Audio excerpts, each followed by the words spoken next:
Pretend we're burning this, let them accept and delete daily so it doesn't accumulate. We'll do it again tomorrow or later. If you ask if I'd do it again, of course we will. I mean, we're slaves. He doesn't think he will do it. He intended it that way, but he himself was surprised and was able to do it again unexpectedly. How did we accomplish this? He states. Here, the all-powerful states that they engage in wrongdoing due to lack of knowledge. In other words, emotions suppressed. This can be lust, this can be material desire, this can be anger. When emotions reach a particular level, an individual has the ability to cease controlling them. I'm not saying that he can't control, he can give up controlling, he can let himself be influenced by emotions, and then he turns to repentance and reconciles with Allah again, even if this feeling comes again, saying that I will control it. In this place, filled with fear and burning sensations, we are immersed in a session that we have with the Almighty, the all-powerful and awe-inspiring being. If we state that we lack knowledge of such matters, it indicates that we either possess no transgressions or we belong to the category of individuals who have accepted transgressions as normal. The initial option is non-existent and the subsequent option is exceedingly alarming. Therefore, believers who are true, the righteous, adhere to the pattern that is described by the Almighty. They frequently find themselves in a state of prayer, reaching out to the Almighty for guidance, support, and solace.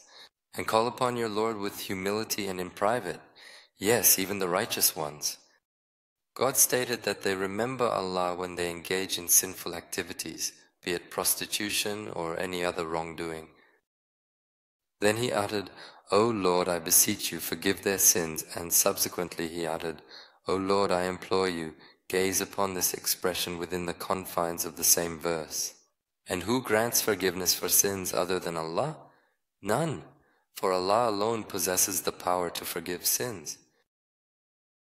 In other words, it's almost as if one could say that Allah, the Almighty and Majestic, is encouraging the process. Of course, there is no such thing. If someone says, well, if a person never sins, how will they live? There is no such person. Every one of us is capable of committing sins. Therefore, the Messenger of Allah advised us to strive to eliminate this possibility by saying, "La tadnibuna antum," if you truly did not commit sins, Allah takes you. And He brings forth another group of individuals who possess the capability of committing sins and are prone to making mistakes, transgressions, and errors in judgment. Therefore, our potential to commit sins is a part of our test, a part of the path we walk, and even a part of our learning, and as we have just seen, it is also a part of our ability to get closer to Allah.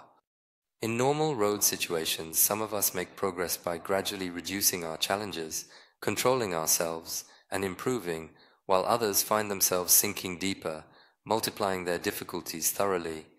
They insist that it is possible to overcome these challenges, urging others to give up.